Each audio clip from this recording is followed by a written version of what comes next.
Nothing But the Truth. Hello, I'm Raj Chengappa of India Today and your host for Nothing But the Truth. This is my weekly X-ray of key issues that concern you without holding back on the truth. This year, India completes 75 years as a republic. In 1950, 3 years after its independence, India became a sovereign democratic republic with the adoption of the Constitution. Now, the Constitution reflected India's commitment to the key democratic ideals of justice, liberty, equality, and fraternity. To celebrate 75 years of the Indian Republic, we at India Today magazine decided to look at 25 innovations that have transformed the everyday lives of Indians in the past 25 years. In many ways, these have fulfilled the keystones of our republic that I'd mentioned above, and we are calling it the ease of living revolution. So in this episode of Nothing But the Truth, I will highlight just 5 of these mini revolutions that have enhanced the way we all live.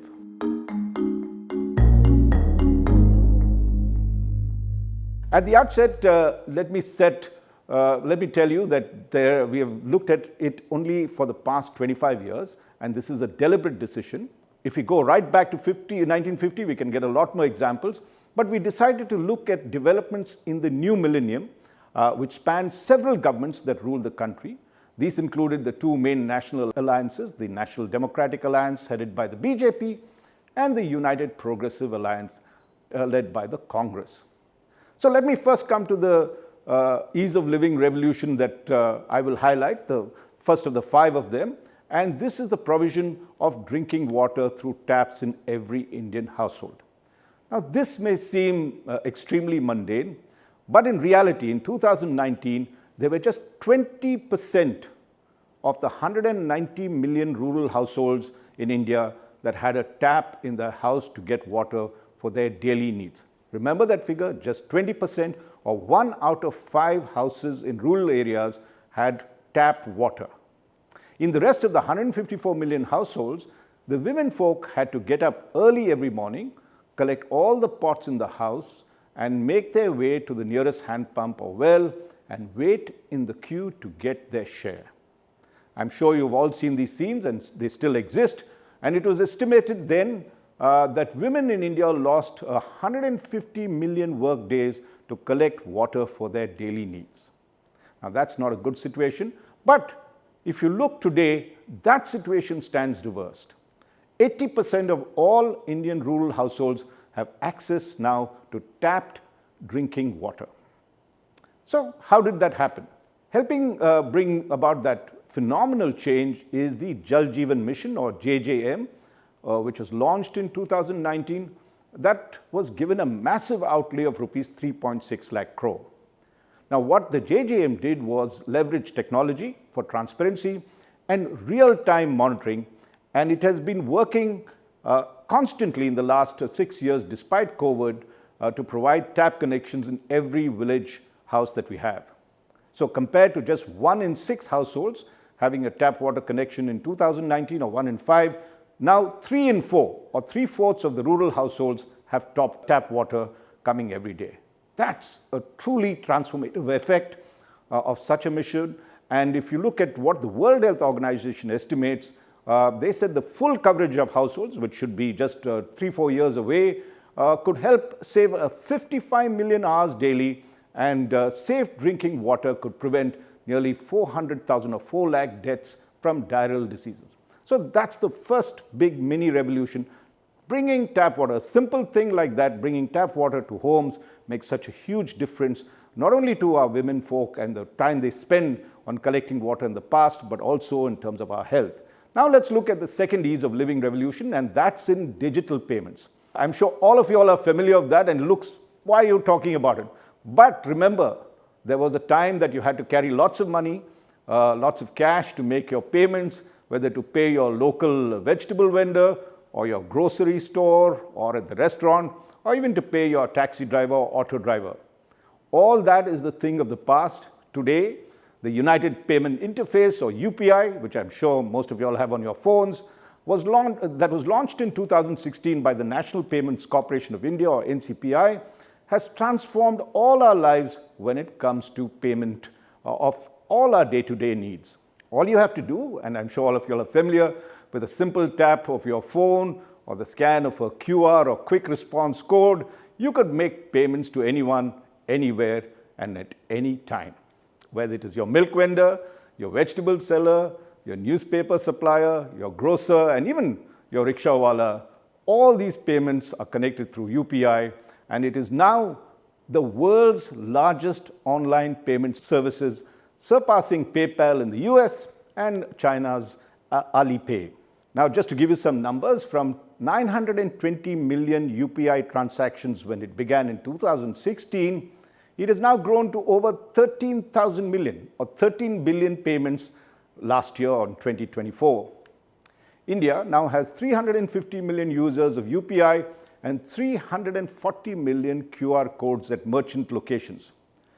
UPI, by the way, is also transcending India's borders and can be used in 7 countries, including the UAE, Singapore, Bhutan, Nepal, Sri Lanka, France, and Mauritius. So if you go to any of these countries now, you could use your UPI payment service as freely as you do in India, and that's remarkable. So this is the second big ease of living revolution that I've mentioned. The first one was tap water, and let's look at the third big ease of living revolution, which is how data costs for the use of mobile phones is probably the cheapest in the world. And that itself has had a transformative effect on all of us, because if you remember, before 2000, there were not many cell phones at that time, and you would have to pay rupees 17 per minute for an incoming call or an outgoing call. 17 per minute. So just think, if you spoke for 10 minutes, you were really piling up a bill which would probably include your entire monthly bill now. And today the cost of each call is only 3 paise per minute. That's the difference. From rupees 17 that we had to pay 20 years ago, we're down to 3 paise, one of the cheapest in the world. Another example, a decade ago, mobile data costs was rupees 269 for every GB or gigabyte. Today you pay just rupees 9 rupees for every GB that you use. And if you compare the average data cost across the world, that is 19 GB, so we almost half the cost for data that we use compared to the rest of the world. If you look at the impact that has had, India last year, 2024, boasted of 1.15 billion mobile subscribers. That's almost, if you look at our population, which is 1.4 billion, we have covered probably everybody with mobile phones these days, because you have to discount of the fact that at least close to 200 million or 300 million of our people are young children below the age of 8 or 7. And therefore, we have mobile connectivity that is almost 100%. And if you look at internet, wireless internet connectivity of subscribers, we have 928 million. That's why we have this phenomenal transformation that has happened. And the other reason is our smartphone prices have dropped and among the cheapest in the world now. Earlier, we would pay close to 15,000, 20,000 for a smartphone. Today, you can buy a good smartphone with all the applications and internet connectivity for as little as 4,000 to 6,000 rupees. And the extensive mobile usage has made our lives much easier over a whole cross-section of users. Just think of what it's done when you're looking at payments of simple things like your phone bills, your weekly electricity and civic amenities bills, water bills. That today you can do with having a banking app, and with a tap of a phone, you're able to pay that. I remember the time we all used to stand, I don't know how many of you all did it, but we all had to stand in an electricity bill queue at their local regional office or whatever it is to stand and make payment and give a check to put it in. That would take an hour or two, and probably you'd have to take half-day leave just to get there. So also with the water bill and all your other bills. And all that has gone because of the kind of revolution that we have done, which brings me to the fourth ease of living revolution. And let's take a look at another basic necessity of having a pakka house to live in, especially in rural areas. Now, that may seem for those of us living in urban areas as, hey, it's already there, but you'll be surprised to see what the condition really was before 2000 and now after that. Of course, things have not improved as dramatically as water and toilets have, But if you look at successive central governments which have had programs to get families in rural areas to build concrete roofed houses to replace their thatched or tin roof ill ventilated homes, that has begun to change dramatically. By the way, I come from a village in Coorg or Kodagu, and I do remember the time that when I visited my grandfather, he used to live in a thatched house.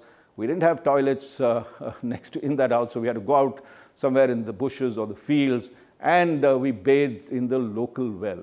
If you go today to rural areas, you would see a dramatic transformation of that. If you take a look at statistics, by 2016, only half of India's rural population lived in a pakka house. Just imagine, only half of India still had only pakka houses. The other half was living in thatched and other kinds of houses like tin roofs that I'd mentioned earlier. That is when the PM Awas Yojana Gramin or rural program was expanded and set a target to build close to 30 million houses, which would cover an additional 20% households by 2025. Now, despite the fact that COVID came in between these years, an impressive 27 million houses have been completed in the past 10 years. And now let me tell you a little bit about how this empowers beneficiaries to take charge of their buildings and their homes. They utilize locally sourced materials and designs suited to their geographical context. So that's it's not the uniform stuff like you see with the PWD, there you get the similar houses. Local people can design and suit their house exterior to their geographical context. And now each house has a minimum size of 25 square meters, including a dedicated area for hygienic cooking. That's very, very important. And this is what made the difference. Financial assistance ranging from rupees 1.2 lakh if you lived in the plains of India to about rupees 1.3 lakh in the hills and the northeast states, because it's more difficult there to take up material. And through other schemes, beneficiaries also got rupees 12,000 for toilet construction, the famed Swachh Bharat revolution that happened before the tap water revolution, which is also an integral part of the change that has come in, where almost 100% of houses are now what they call open defecation free. And that's been a big revolution. But added to this was the fact that once you built your house, you already had 12,000 rupees for toilet construction. And if you worked in Narega for 90 to 95 days of skilled labor, you could have access of loans up to rupees 70,000 for home improvements. That totaled close to 2 lakhs or 200,000 rupees. And that made the difference in terms of people buying it. Let me also tell you that some of the technology that you see when you see the Jal Jeevan Mission, you see the construction of the Awas Yojana, a lot of the modern technology has been used to track them.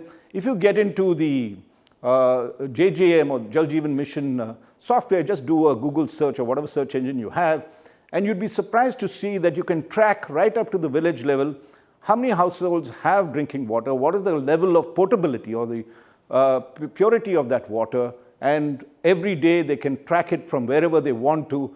Even the house building, you have to take photographs to show your foundation has been laid. So the amount of corruption in these programs, which would have happened in earlier welfare programs, has been considerably reduced because of technology, and so is monitoring that is there. And if you go across, you could see the transformation across the rural landscape that is there, particularly in terms of facilities, basic amenities that we lacked. And the government, in terms of housing, has sanctioned an additional 50 million houses to be built by 2030. That would take close to 80% of the rural households getting a pakka house that's there. And that, I think, is a huge, huge change. We don't seem to recognize a lot of these changes because we take it for granted, but it's time to celebrate at all these big changes when we've reached 75 years of the Republic. The fifth and the last ease of living revolution that we will be highlighting is a phenomenon that is transforming kitchens in urban households. I'm sure in many of our households in Delhi and other metros, you can see that change. Many of us will remember, of course, all of us probably will remember, the daily struggle of managing LPG or liquefied petroleum gas cylinders for cooking at homes, from booking to handling to storing and ensuring timely replacements. You would have to really call up the guy. You're very worried most of the time as the level dips. You don't even know when it's going to get over, and when it gets over, there's panic. and either your wife or your mom or whatever age you are running and calling up that person to supply it, and it was a tedious process. So there were delays in supply, there was hoarding, there was corruption, and there was even rationing. Typically you were restricted to one cylinder every 45 days, and this was widespread. There was also the complex subsidy structure with color-coded cylinders for residential and commercial use, and these added to the challenges. So what it did was, it fostered in many ways a systemic corruption, and it drained India's finances because you really couldn't target properly how and where these cylinders were distributed, especially if you were subsidizing them. But the introduction of piped natural gas, or PNG as it's called, has transformed our kitchens. Though piped gas, by the way, began to be used over 50 years ago in India, it was restricted to a couple of cities like Vadodara and later Mumbai. But in the past 20 years, it has spread rapidly across the country and become a real boon to urban households. Much of the difficulty, and that's why the time span, was laying pipelines. Remember, in piped natural gas, you have to have these large pipelines that ship gas from wherever the storage regions are, and then there must be an individual last mile connection that will take a small pipe into your house and connect where you can connect your gas stove to. So by last year, there were over 25,000 kilometers of cross-country pipelines that had become operational, and the PNG, or piped natural gas network, had grown to 14.2 million connections. And this was across 23 states, mainly covering Tier 2 and Tier 1 cities, along with their suburbs. Now the government has set an ambitious target of pushing PNG, or piped natural gas, further into rural areas, and expects to make 126 million connections by 2032. Still, even by then, only 50% of all our households will have piped natural gas. We hope that can be speeded up, but let's also laud the tremendous progress and the ease with which we are now getting piped natural PNG to our homes. It is less toxic than LPG. It is much safer, apparently, and additionally, I think the advantage is that you pay as you consume, and that's a model that helps your household budgeting, because you know exactly how much you're consuming, and you're not just storing gas unnecessarily or paying in advance for it. And despite these being slightly more expensive than subsidized LPG, PNG's overall benefits make it a preferred choice for modern living. So I've highlighted just 5 of these ease of living transformations, and as I said, India Today magazine has identified as many of 25 of them, and these include the revolution that has happened, for instance, which I mentioned earlier, to pay our civic amenities like water and electricity bills. And then if you see how FASTags, if you go on the highway, it has enabled us to pay our tolls without waiting in long queues. If you remember, in the past you would have to wait and pay cash, and that itself took time, and maybe you'd end up 2 hours. Even if you're just going down to a place like Haridwar from Delhi, would take you, add another hour or 2 just on paying tolls all over. That has changed. Of course, we need road discipline in this, because a lot of these, some of them violate this, who have not taken the FASTag, and they come onto a FASTag lane which holds up everybody else. And of course, the government has started penalizing that and making FASTags compulsory for all those driving on the highway, especially the commercial vehicles, and that's a good thing. Hopefully, that clog will start easing off, and we'll be able to travel far smoother and far faster with the FASTags with us. Of course, things like driving license, if you recall, which once clogged us with corruption, and the fact that you had to go there, stand, try and jump the queue, and you get a paper, a booklet that you get it, that has all been changed through online applications and home delivery. Very quietly, you've seen that change. So today you can apply from home. You can seek a proper time rather than trying to jump the queue. You say, okay, this day I'm free. The people are waiting for you. You take your test. You get your license delivered at home. It looks so easy now, but at one time, let me tell you, there was a lot of pain to get any of these things, including issuing passports, which have speeded up tremendously and become super efficient. You go to one of these passport offices, it's a pleasure. They give you the right time. You do most of your online application, you submit it. Very quickly, you're spun around the various desks to take a photograph, to verify your documents. You're out, and then they have that delivered at home. Tremendous. So we also now have, if you take travel, the Vande Bharat Express trains that travel at over 160 kilometers per hour with plush pushback seats. I mean, even the aircraft these days don't have the kind of seats you see in Vande Bharat, and the speeds are terrific. So a lot of people are switching to rail travel. In the past, we used to shun it because they were slow, they were crowded, the seats were not good. You remember we sat on these very hard planks that were called seats those days and slept the night. Today, you have far more comfort, and we must appreciate the change. Also at airports, the Digi Yatra service, I'm a real addict of that, which enables us to get past security quickly without the hassles of, fishing out your ID to show it to the security personnel and standing in long queues. Now face recognition, if you go to the Delhi airport and major metros, face recognition devices allows us to automatically pass through. You just stand in front of that, there's no security around you, it just looks at it, looks at your face, opens the gate, get into the airport. Then as you get to go to the real security where your bags are checked, again there is a Digi Yatra gate, absolutely empty. If you haven't done it, you should definitely download it. I would advise you. It's made my life much easier because I travel a lot as a journalist.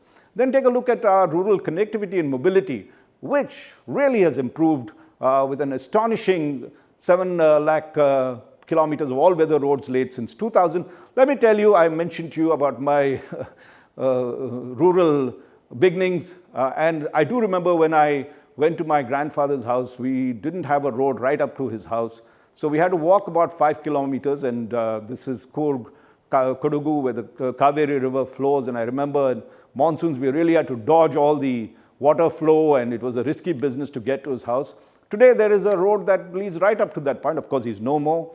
But that is the kind of convenience that we have seen in terms of the fact, and that enables us to be a lot more connected, particularly not just to reach these places, but also to market our products and others. And the thing that's also enabling us is the BharatNet initiative that has already covered close to 220,000 gram panchayats with something like 7 lakh kilometers of optical fiber cables, which means that 80% of rural India is now service ready for high-speed internet. Imagine what will happen just as it's transformed our lives.